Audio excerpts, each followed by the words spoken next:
Okay, today we are going to be working in a half kneeling position, and we are going to be engaging with our foot and with our hip muscle. We're working both sides and we're going to swap sides, but each side is going to be working a little bit differently today. So follow along. I'm going to try to be very clear about the cues that you need to be paying attention to. And if you want to just make it very simple, focus on one thing that I'm saying and don't worry about the rest. It will take a while to master this, just like everything else. So let's get started. We are going to start on all fours today.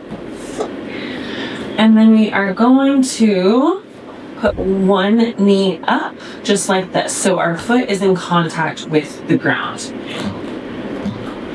Now, the same side arm is going to come up and we are going to think about lengthening through the head.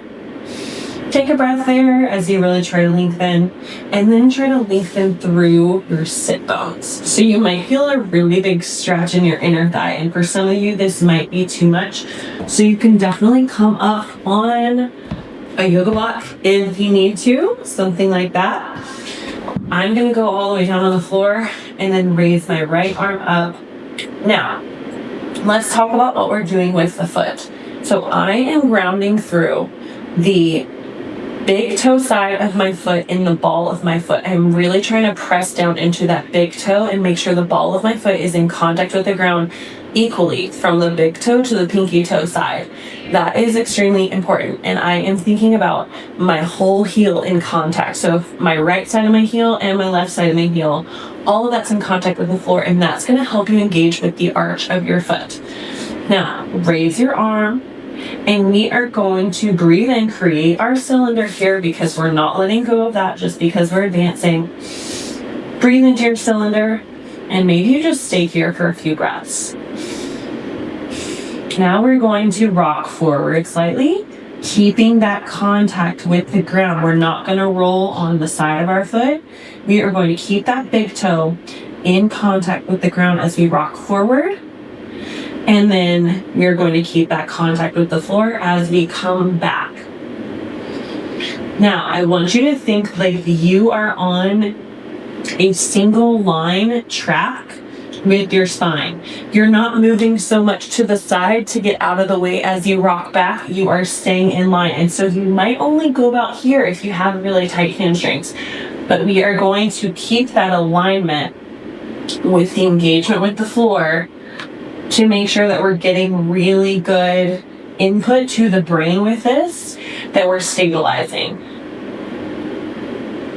And you can go nice and slow, or you may be ready to speed it up a little bit. As I'm going back, I am thinking about my sit bones shooting back towards the back wall. And I'm hinging into my opposite hip, which I'll show you when we switch sides so you can see it a little better. Right now, I'm just focusing on this big toe going into the floor, keeping the same contact as my sit bones are flashing like a flashlight towards the back wall behind me. I'm keeping my canister. I'm having to remind myself to elongate through my head.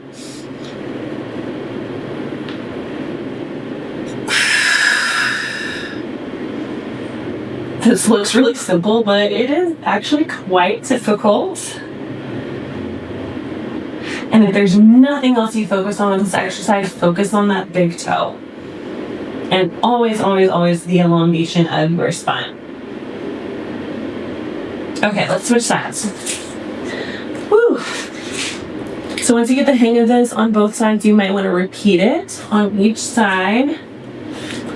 So, making contact, my big toe with the floor, and then you'll see that my arch kind of comes up. So I'm engaging with the muscles that hold up my arch in my foot when I do that. The whole ball of my foot is in contact with the floor. And I'm going to raise my left arm and then start rocking forward. Oh. Gotta elongate my spine. See, it's so easy to come here, stay up here. So your gaze is kind of just right in front of your mat if you have a mat. You can envision a mat if you are Just doing this on the floor.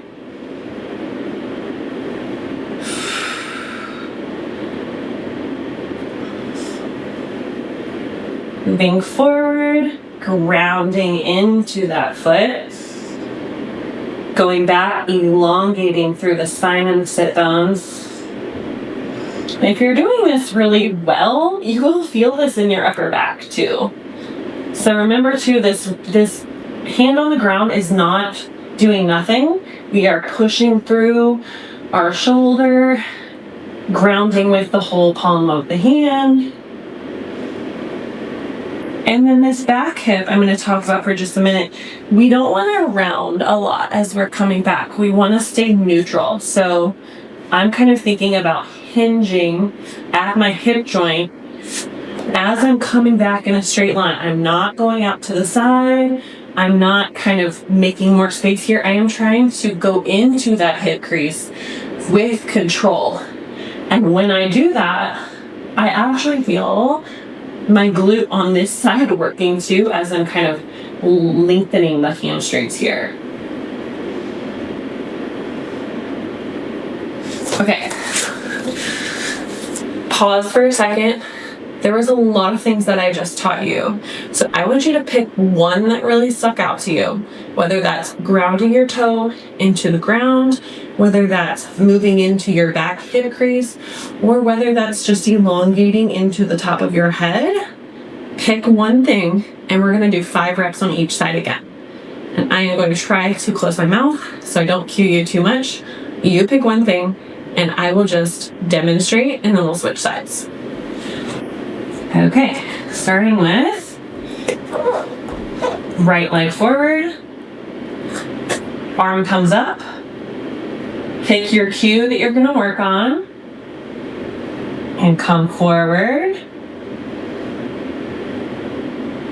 I will tell you to breathe because you might forget to breathe as you're focusing on this. Keep your balloon inflated. That's 2. We're going to go to 5 on each side. Feel free to slow this down if you need to focus on what you are working on here.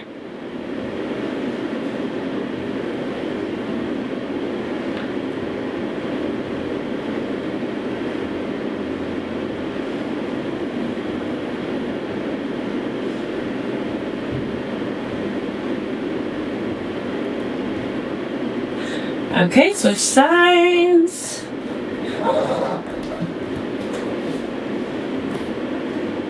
Arm comes up and move forward.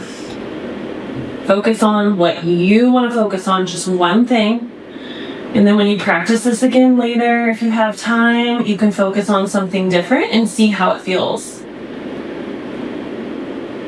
So much of learning these movements and learning how to stabilize your body is kind of developing this curiosity about what you feel and awareness of what you feel, and noticing how it changes if you change the way that you're moving.